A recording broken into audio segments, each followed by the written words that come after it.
तो आपको इस मनुष्य जीवन की जो कीमत है, इसका कोई तुलना नहीं कर सकते। किसी भी चीज से इसके मोल को नहीं आंका जा सकता। एक श्वास उस श्वास में यदि सत मंत्र का, सत्य नाम का जाप और विधिवत किया जाता है, उसकी कीमत बहुत है। उसकी कितनी कीमत है? एक जगह परमात्मा कहते हैं कि कहता हूं कहीं जात हूं, कहूं बजाकर ढोल, और श्वास जो खाली जात है ये 3 लोक का मोल। एक श्वास उश्वास, और इसके अंदर इसकी कीमत क्या बताई है? 3 लोक, इतनी कीमत है। और इसके साथ सत्सुमरण सतनाम का सिमरण कर दिया जाए परम संत से लेकर, तो इसकी कितनी कीमत बन जाती है एक श्वास उस पर श्वास की। कहते हैं सतनाम पालड़ रंगोरी हो। सतनाम 2 अक्षर का होता है सतनाम, उसमें एक ओम नाम है, एक तत् जो गुप्त है, ये दास बताएगा। उसका श्वास उश्वास से मंत्र जाप होता है, साधना होती है। सतनाम पालड़ रंगोरी हो, 14 लोग चढ़ावे राम रंगोरी हो, 3 लोग पासंग रंगोरी हो, तो न तुला तुलाया राम रंगोरी हो। क्या बताया है सूक्ष्म वेद में कि सतनाम के एक स्मरण की विधिवत, सतनाम का सुमरण कैसे किया जाता है, जिनको सतनाम प्राप्त है वो आसानी से समझ जाएंगे। श्वास बाहर छोड़ते हैं, उसमें एक मंत्र छोड़ते हैं, अंदर लेते हैं, उसमें दूसरा मंत्र लेते हैं।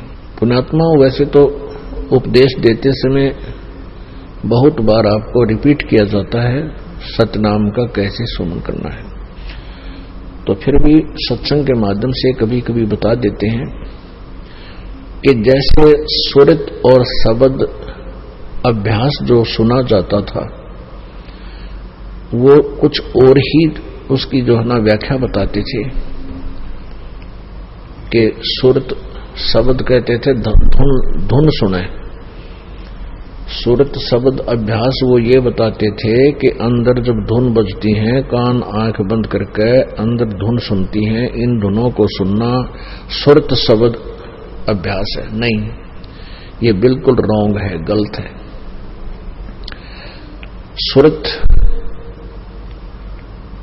और शब्द का अर्थ है जैसे हम सिमरण करते हैं, श्वास बाहर छोड़ा, कौन से मंत्र का जो जाप हम बाहर किया, उस मंत्र के अंदर जब श्वास के द्वारा हम कौन सा मंत्र बोल रहे हैं, उसके ऊपर मन, सुरत और नृत, ये तीनों लग हैं। जब हम ये देख रहे हैं, ये महसूस कर रहे हैं कि मैं के बोल रहा हूं बाहर श्वास छोड़ते समय, ये सुरत नृत और मन ये तीनों लागे, और पवन ये है ही क्योंकि श्वास पवन है। तो सुरत नृत मन पवन ये तीनों एकत्र होकर जो सुमरण किया जाता है, इसी प्रकार अंदर जो कौन सा हम मंत्र ले रहे हैं, उसके ऊपर हमें अंदर महसूस होता है क्या बोल रहे हैं अंदर अंदर है, और बाहर छोड़ते हैं कौन से नाम को हम बोल रहे हैं, उच्चारण जाप कर रहे हैं, अंदर कौन से का जाप कर रहे हैं। ये मन और सुरत और नृत इसके ऊपर लगी रहे। यदि वैसे ही श्वास उश्वास माला हाथ में ले ली लगे रहे और ध्यान रहा नहीं कि मैं बाहर क्या बोल रहा हूं, छोड़ रहा हूं, अंदर क्या ले रहा हूं, उसके ऊपर मन सुरत नहीं रही, सुरती नहीं रही।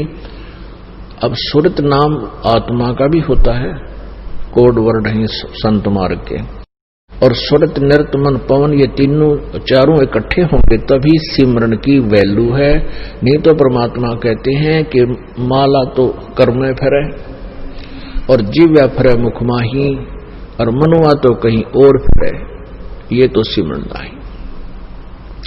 माला से सिमरण करना बहुत अच्छा है, लेकिन जिसका अभ्यास जब वैसे ही बगैर माला के बढ़ जाता है तो माला की आवश्यकता नहीं रहती।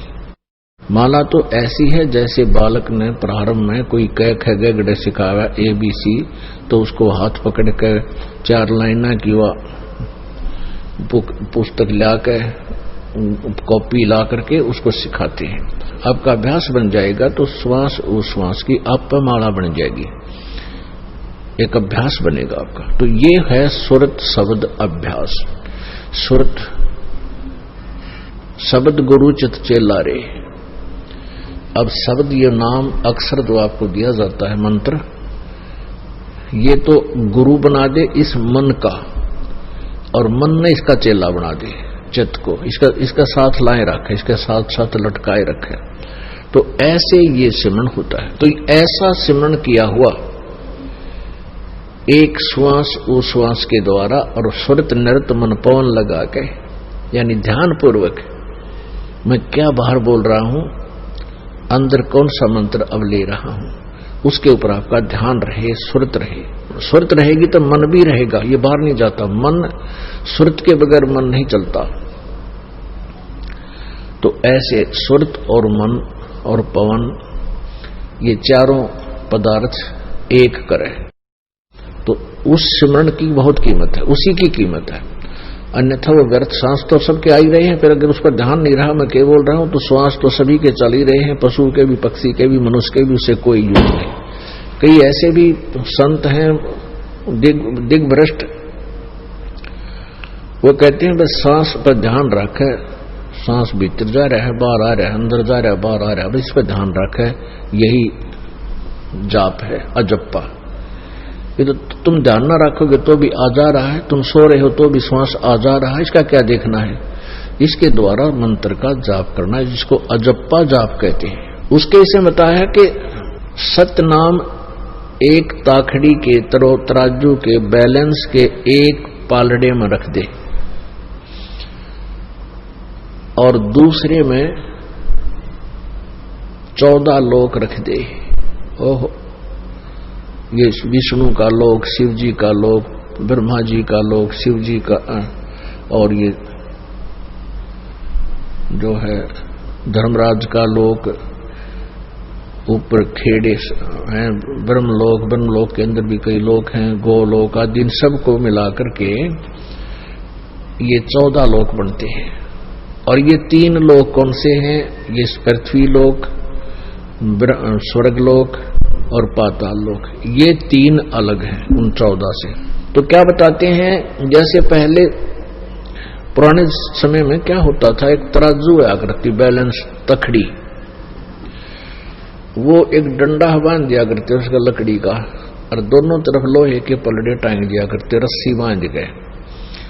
और जैसे कोई बिजनेसमैन सेठ कणक तोड़ने जाता था किसी के घर पे, किसान के, तो पहले वो न्यूज दिखा करता, देख भाई ताखड़ी बैलेंस में ठीक है, ये इसमें कोई एरर नहीं है। एरर ठीक करने के लिए, यदि एरर होती तो उसको ठीक करने के लिए जो कणक तोली जा रही थी, जैसे चने तोलने थे, तो चने ही एक मुट्ठी चने उठाकर वो दूसरी साइड में डाल दिए जाते। तो ऐसे इस प्रकार उस तराजू की एरर को ठीक करते, उसको पास्यंग कहा करते।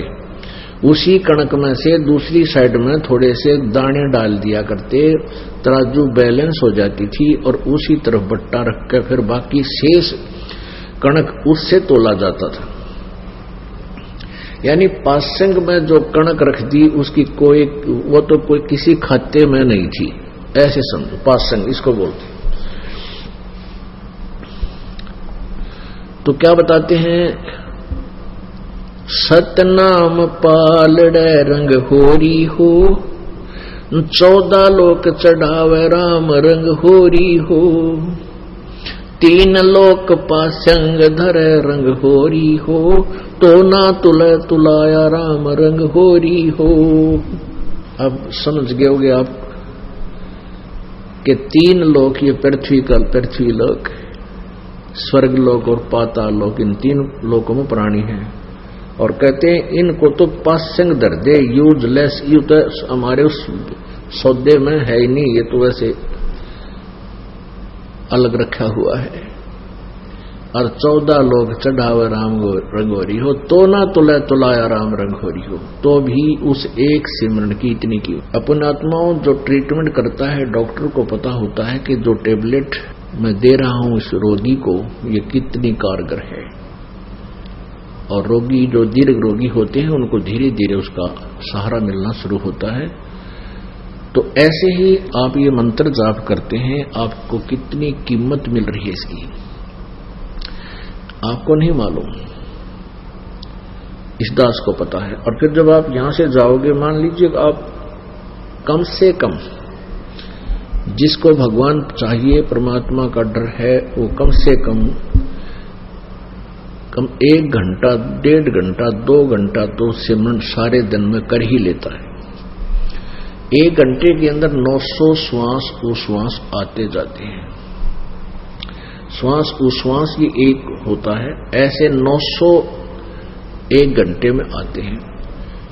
और 21,600 श्वास 24 घंटे में आते हैं। तो इसमें से आप 10% भी यदि भक्ति में लगाए रहोगे, 10%, यानी लगभग 2000, 2100, इतने भी आप प्रतिदिन श्वास सुमन कर लोगे, यानी एक घंटे में 900 श्वास, 2 घंटे में 1800, और 3 घंटे भी डेली आप जो नहीं इकट्ठे बैठ के, आप चलते फिरते बस में बैठे हो, गाड़ी में जा रहे हो, साइकिल पर जा रहे हो, मोटरसाइकिल पर हो, बस में बैठे हो, या लेट गए हो, चलते हो, जैसे ऑफिस जा रहे हो, रास्ते में सुमन करता रहे, तो कुल मिला के भी 3 घंटे भी सुमन कर लोगे, आपके मोक्ष में कोई बाधा नहीं। लेकिन मर्यादा में रहना पड़ेगा, और ज्यादा कर लोगे तो मेरिट पाओगे, बहुत ही ज्यादा अच्छी, उसमें कोई बात तो खत्म हो जाएगी। लेकिन कम से कम बता रहे हैं आपको, क्योंकि इसकी इतनी कीमत है। फिर कुछ दिनों के बाद क्या होगा, ये तो प्रारंभ में है, लास्ट में फिर क्या होगा कि आपको परमात्मा इतना ज्ञान और अंदर से दृढ़ विश्वास पैदा कर देगा, आपको ये संसार जिसके लिए आप भटक रहे हो, माया के लिए, कार कोठियों के लिए, या कति दुश्मन दिखाई देने लगेगी कि तेरे भक्ति में या बाधा कर रही है, जिसके लिए तुम पांव पीट रहा है, और ये तेरे साथ चलने को नहीं। ये तो हार्ड एंड फास्ट रूल है, ये तो बिल्कुल कड़वा सत्य है कि ना शरीर तेरे साथ जागा, फिर माया जाएगी कहां से। काया तेरी है नहीं, माया कहां से हो। और चरण कमल में ध्यान रखो, इन दोनों को खो। नंगा आया जगत में, नंगा ही तू जाए, और बीच में ख्वाबी ख्याल है, ये मन माया भरमावे।